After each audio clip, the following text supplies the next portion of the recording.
ना तो हम सब अमर हैं, ना पृथ्वी अमर है, और ना ही सूरज और ना ही वो पुराने सितारे जो करोड़ों सालों से जल रहे हैं। सब कुछ एक दिन खत्म होने वाला है।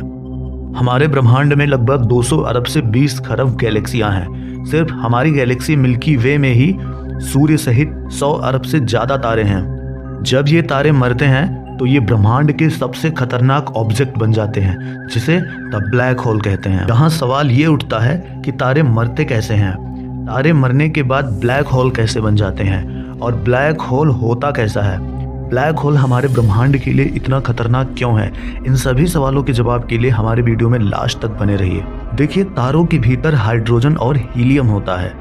तारे लगातार हाइड्रोजन और हीलियम का फ्यूल के रूप में उपयोग करके न्यूक्लियर फ्यूजन यानी नाभिकीय संलयन नामक अभिक्रिया करते रहते हैं। न्यूक्लियर फ्यूजन रिएक्शन के दौरान तारों से लगातार भारी मात्रा में ऊष्मा और प्रकाश निकलती रहती है। तारों से निकलने वाली यह ऊष्मा तारों पर बाहर की तरफ लगातार एक फोर्स डालती है, और ग्रेविटी तारों पर अंदर की तरफ एक फोर्स डालती है। क्योंकि ये दोनों बल एक दूसरे की विपरीत दिशा में लगते हैं, जिसकी वजह से इन बलों का परिणाम कुछ नहीं निकल पाता है।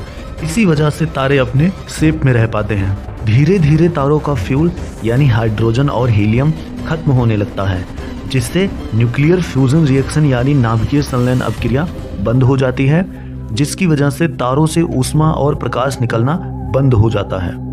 क्योंकि अब तारों से ऊष्मा नहीं निकल रही है, इसीलिए तारों पर बाहर की तरफ लगने वाला बल खत्म हो जाता है। अब तारों पर सिर्फ अंदर की तरफ ग्रेविटी वाला फोर्स ही लग रहा है, जिसे काउंटर करने के लिए बाहर वाला बल खत्म हो चुका है। इसीलिए तारे अपने ऊपर ही अपनी ग्रेविटी के कारण कोलैप्स हो जाते हैं।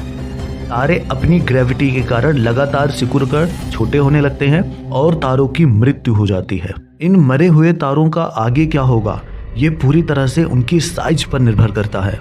एक Indian American scientist Subramanian Chandrashekhar ने यह सिद्ध किया था कि अगर इन मरे हुए तारों का साइज हमारे सूरज के साइज के 1.39 गुने से थोड़ा अधिक है तो वे एक न्यूट्रॉन स्टार बन जाएंगे, और अगर इन मरे हुए तारों का साइज हमारे सूरज के साइज के 1.39 गुने से बहुत ज़्यादा अधिक है तो वे तारे इस ब्रह्मांड के सबसे खतरनाक ऑब्जेक्ट यानी ब्लैक होल बन जाते हैं। अभी ये जो फोटो आप अपनी स्क्रीन पर देख रहे हो, यह एक रियल ब्लैक होल की फोटो है, जिसे पहली बार सन 2019 में लिया गया था। ब्लैक होल इस पूरे ब्रह्मांड के सबसे ज़्यादा घनत्व वाले ऑब्जेक्ट हैं। ऐसा वैज्ञानिकों का मानना है कि ब्लैक होल का घनत्व यानी डेंसिटी इतनी ज़्यादा होती है कि इसके सिर्फ एक चम्मच जितने पदार्थ का द्रव्यमान पहाड़ों से अधिक होता है।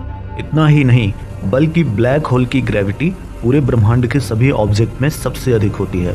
ब्लैक होल अपने आसपास के सभी पदार्थों जैसे ग्रहों, उपग्रहों, उल्कापिंडों इत्यादि को अपनी तरफ खींचकर नष्ट कर देते हैं। ब्लैक होल्स की ग्रेविटी से प्रकाश भी नहीं बच पाता है। ब्लैक होल्स अपनी ग्रेविटी से प्रकाश को भी अपनी तरफ खींच लेते हैं। ब्लैक होल्स की ग्रेविटी और डेंसिटी इतनी ज़्यादा होती है कि प्रकाश भी ब्लैक होल के अंदर नहीं जा पाता और वह तेज़ी से ब्लैक होल्स का चक्कर लगाने लगता है। इसीलिए ब्लैक होल्स अंदर से पूरी तरह से डार्कनेस से भरा हुआ होता है। ब्लैक होल के भीतर क्या है, ये आज तक कोई भी साइंटिस्ट नहीं बता पाया। यह आज भी ब्रह्मांड का सबसे बड़ा रहस्य बनकर रह गया है। पूरे ब्रह्मांड के लिए सबसे बड़ी चुनौती है यह ब्लैक होल। ब्रह्मांड का कोई भी ऑब्जेक्ट ब्लैक होल से नहीं बच सकता। एक गया BH1 नाम का ब्लैक होल है जो हमारी पृथ्वी से लगभग 1560 प्रकाश वर्ष की दूरी पर है। यह पृथ्वी के सबसे नज़दीक का ब्लैक होल है। किलोमीटर में यह हमारी पृथ्वी से लगभग 1.476 × 10⁻16 किलोमीटर यानी लगभग 1,47,600 खरब किलोमीटर है, जो फिर भी हमारी पृथ्वी से काफ़ी दूर है। हम इंसानों की किस्मत बहुत अच्छी है क्योंकि हमारे सौरमंडल के आसपास कोई ब्लैक होल नहीं है। हम इंसान सेफ हैं, लेकिन कब तक? किसी भी कारण से कभी फ्यूचर में ब्लैक होल हमारे सौरमंडल में आ गया तो सब कुछ खत्म हो जाएगा और हम सब अंशों में बिखर जाएंगे। ब्लैक होल टाइम और ग्रेविटी से कैसे संबंधित है, यह एक बहुत ही इंटरेस्टिंग टॉपिक है।